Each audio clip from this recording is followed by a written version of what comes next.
RSS প্ৰধান মোহন ভাগৱতৰ মোদীৰ সাক্ষাতৰ এই খবৰে বিশেষ তাৎপৰ্য বহন কৰিছে সংবাদ শিৰোনাম দখল কৰিছে বিশেষভাৱে চৰ্চিত হৈছে এই খবৰ এক বিশেষ সাক্ষাৎ এক বিশেষ বৈঠক প্ৰধানমন্ত্ৰী নৰেন্দ্ৰ মোদীৰ সৈতে RSS প্ৰধান মোহন ভাগৱতৰ এক বিশেষ বৈঠক 22 এপ্ৰিলৰ পেহেলগামৰ নৰসংহাৰৰ পাছত মোহন ভাগৱতে মোদীৰ বাসগৃহত উপস্থিত হৈ মোদীক সাক্ষাৎ কৰাৰ এই বিষয়টোৱে বিশেষ তাৎপৰ্য বা বিশেষ ইংগিত বহন কৰিছে নমস্কাৰ প্ৰিয় দৰ্শক মই জয়ন্ত মাধৱ গোস্বামী আপোনাক স্বাগতম জনাইছো নিউজ 18 অসম নৰ্থ ইষ্টৰ ডিজিটেল লাইভলৈ এক জটিল সন্ধিক্ষণত সমগ্ৰ দেশৰ জনতা জম্মু কাশ্মীৰৰ পেহেলগামৰ 26 গৰাকী হিন্দু পৰ্যটকক ধৰ্মৰ নামত হত্যা কৰা ঘটনাই উত্তেজনাৰ সৃষ্টি কৰিছে সমগ্ৰ দেশজুৰি এই উত্তেজনা ক্ৰমাৎ বৃদ্ধি পাইছে ভাৰত আৰু পাকিস্তান চিৰবৰী পাকিস্তান আৰু ভাৰতৰ যি তিক্ততাপূৰ্ণ সম্পৰ্ক সেই তিক্ততাপূৰ্ণ সম্পৰ্ক দ্ৰুত গতিত আৰু অধিক অৱনমিত হৈছে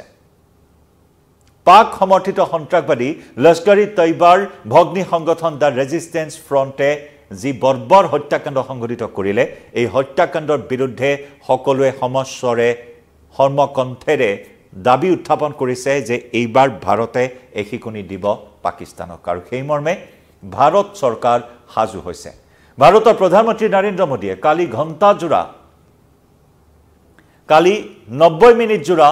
উচ্চ পৰ্যায়ৰ বৈঠকত উপস্থিত থাকি দেশৰ সেনাবাহিনীক দেশৰ সেনাক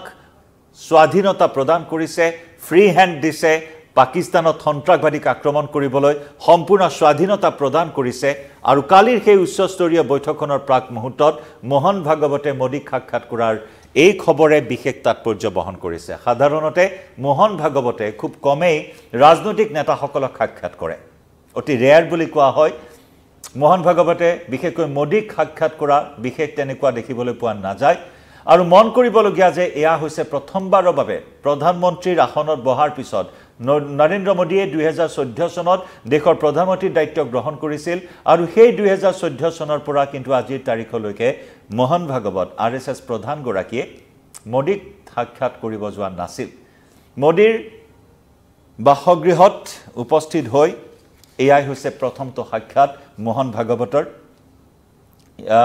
সংঘ পৰিয়ালৰ তৰফৰ পৰা এই কথা কোৱা হৈছে সংঘ পৰিয়ালৰ সূত্ৰই এই কথা প্ৰকাশ কৰিছে যে এইটো হৈছে প্ৰথমটো এনেকুৱা ধৰণৰ সাক্ষাৎ 2014 চনৰ পৰা মোদীয়ে প্ৰধানমন্ত্ৰীৰ আসনত বহাৰ পৰা আৰু এনে ধৰণৰ বৈঠক বিশেষকৈ পেহেলগামৰ নৰসংহাৰৰ এই কাণ্ডৰ পাছতে RSS প্ৰধান মোহন ভাগৱতে সেই কাণ্ডৰ কেনেদৰে প্ৰতিশোধ ল'ব পৰা যায় বা সেই কাণ্ডৰ কেনেদৰে উচিত প্ৰত্যুত্তৰ দিব পৰা যায় কেনেদৰে এটা সন্ত্ৰাসবাদী কঠোৰ বাৰ্তা দিব পৰা যায় সেই বিষয়টোত পোষকতা কৰি অহাৰ খবৰ এই মুহূৰ্তত জানিব পৰা হৈছে আৰু তাৰ বাবেই মোহন ভাগৱতৰ এই তৎপৰতাই বিশেষ তাৎপৰ্য বহন কৰিছে সংঘ পৰিয়ালৰ তৰফৰ পৰা এই কথা কোৱা হৈছে যে আজি সময়ত পেহেলগাম কাণ্ডৰ পাছত সমগ্ৰ দেশবাসী বৰ্তমান পাকিস্তানৰ বিৰুদ্ধে খঙত অগ্নিশৰ্মা হৈ আছে খঙত টেঙিৰি তোলা হৈ আছে জলিপকি আছে সন্ত্ৰাসবাদীক পাকিস্তানে যি ধৰণৰ পৃষ্ঠপোষকতা কৰি আহিছে স্পন্সৰ কৰি আহিছে আৰু তাৰে পৰিণতিত কাশ্মীৰৰ পেহেলগামৰ নৰসংহাৰৰ ঘটনা সংঘটিত হ'ল আৰু তাৰ বাবে সাধাৰণ পৰ্যটকক নিৰপৰাধী নিৰীহ লোকক এনেদৰে হত্যা কৰাৰ ঘটনাই সকলোৰে মনত ক্ষোভৰ বহনি তুলিছে ক্ষোভৰ জুই জ্বলিছে সকলোৰে মনত প্ৰতিশোধৰ তাৰণা জাগিছে এতিয়া প্ৰত্যেকগৰাকী ভাৰতীয়ৰ মাজত গতিকে এনেকুৱা এটা পৰিস্থিতিত মোহন ভাগৱত সংঘ পৰিয়ালৰ এইগৰাকী প্ৰধানমন্ত্ৰী নৰেন্দ্ৰ মোদীক সাক্ষাতে বিশেষ তাৎপৰ্য বহন কৰিছে আমি পুনৰ জনাইছো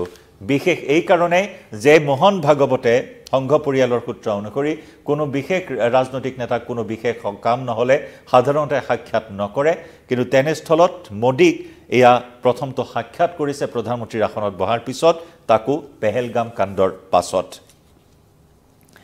আনহাতে সূত্ৰৰ এই কথাও কৈছে যে এই বৈঠকত মোহন ভাগৱতে সংঘ পৰিয়ালৰ মাজত পেহেলগাম কাণ্ডক লৈ যি চলি আছে সেই বাৰ্তা দিবলৈ চেষ্টা কৰিছে নৰেন্দ্ৰ মোদীক যেহেতু খঙৰ জুই জ্বলি আছে খঙৰ জুই তীব্ৰ গতিত জ্বলি আছে সমগ্ৰ ভাৰতবাসীৰ মন মগজুত পেহেলগাম কাণ্ডৰ বিৰুদ্ধে পাকিস্তানৰ সন্ত্ৰাসবাদীৰ বিৰুদ্ধে আৰু বিশেষকৈ হিন্দুৰ ওপৰত চলোৱা সেই নিৰ্যাতন এই নিৰ্যাতনক সংঘ পৰিয়ালে সহজভাৱে লোৱা নাই হিন্দুৰ ওপৰত ধৰ্মৰ নামত হিন্দু নে মুছলমান সেই প্ৰশ্ন খুদি খুদি কাপোৰ খুলি খুলি সকলো সীমা চেৰাই গৈ যি বৰ্বৰতা প্ৰদৰ্শন কৰিলে সন্ত্ৰাসবাদীয়ে তাৰ বিৰুদ্ধে খুচ্চাৰ হৈ আছে সংঘ পৰিয়াল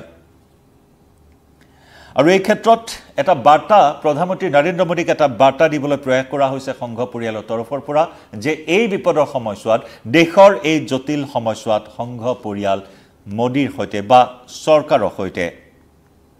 চৰকাৰৰ সৈতে থকাৰ কথাও এটা বাৰ্তা দিয়াৰ প্ৰয়াস বুলি কোৱা হৈছে যাতে এই বিপদৰ সময়ছোৱাত সকলোৱে মোদীৰ কাষত থিয় হয় তেনেকুৱা এটা বাৰ্তা দিবলৈ প্ৰয়াস কৰা হৈছে কাৰণ সৰ্বদলীয় বৈঠকত প্ৰত্যেকটো দলে সহমত প্ৰকাশ কৰিছিল চৰকাৰে যি পন্থা লয় সেই পন্থাত সমৰ্থন কৰিব বুলি সৰ্বদলীয় বৈঠকত সিদ্ধান্ত গ্ৰহণ কৰা হৈছিল প্ৰত্যেকটো বিৰোধী দলেও চৰকাৰৰ পক্ষত থাকিম বুলি উল্লেখ কৰিছিল সৰ্বদলীয় বৈঠকত আৰু তাৰ পিছত আৰএছএছ প্ৰধানগৰাকী বা সংঘ পৰিয়ালৰ যি ধৰণৰ এটা বাৰ্তা যে এই বিপদৰ সময়ছোৱাত দেশক একত্ৰিত হৈ থকাৰ যিটো এটা প্ৰয়োজনীয়তা আহি পৰিছে যাতে দেশৰ জনতাৰ মত দ্বিমত নহয়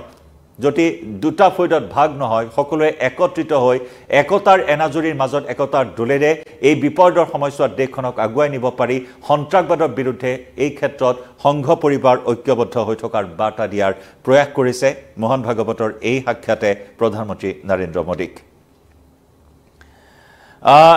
ইতিমধ্যে নিউজ 18ৰ আগতো আৰএছএছৰ এগৰাকী জ্যেষ্ঠ নেতাই এই কথাখিনিয়ে উল্লেখ কৰিছে বিশেষকৈ যি সময়ত হিন্দুসকল যথেষ্ট বৰ্তমান পেনিক হৈ থকাৰ কথা উল্লেখ কৰিছে যিটো হিন্দুৰ ওপৰত চলা নিৰ্যাতন এই নিৰ্যাতনে বিশেষকৈ হিন্দুসকলক অতি মৰ্মাহত কৰি তুলিছে সেই কথা ক'বলৈ প্ৰয়াস কৰা হৈছে গতিকে এই ক্ষেত্ৰত ভাৰত চৰকাৰে সাধাৰণ নাগৰিকৰ সুৰক্ষাৰ হৈ সন্ত্ৰাসবাদীৰ বিৰুদ্ধে মাত মাতিবলৈ যি ধৰণৰ ব্যৱস্থা গ্ৰহণ কৰিব সাধাৰণ ৰাইজৰ যি সেন্টিমেন্ট সেই সেন্টিমেন্টক যেনেদৰে চৰকাৰে গুৰুত্ব দিব লাগিব যেনেদৰে দায়িত্ব আছে প্ৰত্যেকগৰাকী নাগৰিকৰ এই বিপদৰ সময়ছোৱাত চৰকাৰৰ সৈতে থকাৰ এই বিপদৰ সময়ছোৱাত একত্ৰিত হৈ থকাৰ সেইখিনি কথা মুঠৰ ওপৰত এনেকুৱা এটা ইমাৰ্জেন্সি টাইমত এনেকুৱা এটা জটিল সময়ত মোহন ভাগৱতৰ প্ৰধানমন্ত্ৰী নৰেন্দ্ৰ মোদী সাক্ষাতৰ আৰৰ এই কথাখিনি এনেদৰে উল্লেখ কৰা হৈছে আনহাতে সংঘ পৰিয়ালে এই কথা উল্লেখ কৰিছে যে সংঘ পৰিয়ালৰ যিটো নেটৱৰ্ক যেটো তৃণমূল পৰ্যায়ৰ পৰা এটা নেটৱৰ্ক সংঘ পৰিয়ালৰ আছে সমগ্ৰ দেশজুৰি আৰু এই যে সংঘ পৰিয়ালৰ এটা আদৰ্শ আছে এটা নীতিগত আদৰ্শ আছে নৈতিক আদৰ্শ আছে গতিকে এনেকুৱা এটা বিপদৰ সময়ছোৱাত দেশৰ এনেকুৱা এটা বিপদৰ সময়ছোৱাত সমগ্ৰ দেশজুৰি থকা যে সাংগঠনিক ভেটি সংঘ পৰিয়ালৰ তাৰ জৰিয়তে যাতে সমগ্ৰ দেশৰ একতা অটুট থাকে সেই ক্ষেত্ৰতো গুৰুত্ব প্ৰদান কৰাৰ কথা উল্লেখ কৰা হৈছে মুঠৰ ওপৰত এতিয়া এই বিপদৰ সময়ছোৱাত চৰকাৰৰ শক্তি বঢ়োৱাৰ কথা মনোবল বঢ়োৱাৰ কথা দেশৰ সেনা বাহিনীক মনোবল বঢ়োৱাৰ কথা গতিকে সেই দিশৰ পৰা এতিয়া এক আবেগিক সময় সমগ্ৰ দেশবাসীৰ বাবে এইখিনি মুহূৰ্তত আৰু আবেগিক সময় একেদৰে দায়িত্বৰ সময় এই দায়িত্বৰ সময় এই আবেগিক সময় যাতে সকলোৱে এক ঐক্যবদ্ধ হৈ প্ৰবল শক্তি প্ৰদৰ্শনেৰে অপশক্তিক বিনাশ কৰিব পাৰি তাৰ বাবে এনে ধৰণৰ বাৰ্তা দিয়াৰ প্ৰয়াস কৰা হৈছে মোহন ভাগৱতৰ বৈঠকেও তেনেকুৱা এটা বাৰ্তাই দিবলৈ প্ৰয়াস কৰিছে পেহেলগামৰ নৰসংহাৰৰ পিছত ভাৰত আৰু পাকিস্তানৰ মাজৰ যি শত্ৰুতা সেই শত্ৰুতা দিনক দিনে এনেদৰে বৃদ্ধি পাইছে ভাৰত পাকিস্তানৰ তিক্ততাপূৰ্ণ সম্পৰ্কৰ এনেদৰে অৱনতি ঘটাৰ সময়তে আৰএছএছ প্ৰধান মোহন ভাগৱতৰ প্ৰধানমন্ত্ৰী নৰেন্দ্ৰ মোদীক সাক্ষাৎ কৰাৰ এই ঘটনাই এনেদৰে বিশেষ তাৎপৰ্য বহন কৰিছে আৰু পেহেলগামত সন্ত্ৰাসবাদীয়ে 26 গৰাকী পৰ্যটকক হত্যা কৰাৰ ঘটনাৰ পিছত হত্যাত লিপ্তসকলক কঠোৰ বাৰ্তা দিয়াৰ বাবে এটা উচিত প্ৰত্যুত্তৰ দিয়াৰ বাবে দাবী জনাই আহিছে আৰএছএছ প্ৰধানগৰাকী আৰু তাৰ মাজতে কালিৰ উচ্চ পৰ্যায়ৰ বৈঠকখনৰ প্ৰাক মুহূৰ্তত এনেদৰে মোদীক সাক্ষাৎ কৰি ঘণ্টাজোৰা বৈঠকত মিলিত হ'ল আৰএছএছ প্ৰধান মোহন ভাগৱত তাৰ পিছতে মোদীয়ে যিখন বৈঠকত মিলিত হৈছিল আৰু সেই বৈঠকৰ পৰা মোদীয়ে ভাৰতৰ সেনা বাহিনীক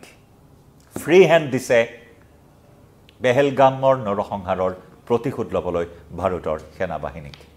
গতিকে কাউণ্টডাউন ইতিমধ্যে আৰম্ভ হৈছে পাকিস্তানৰ সন্ত্ৰাসবাদীক পুলিয়ে পোখাই উভালি পেলাবলৈ জনাই যাম প্ৰতিটো খবৰ এই মুহূৰ্তত লাইভৰ পৰা বিদায় লৈছো ধন্যবাদ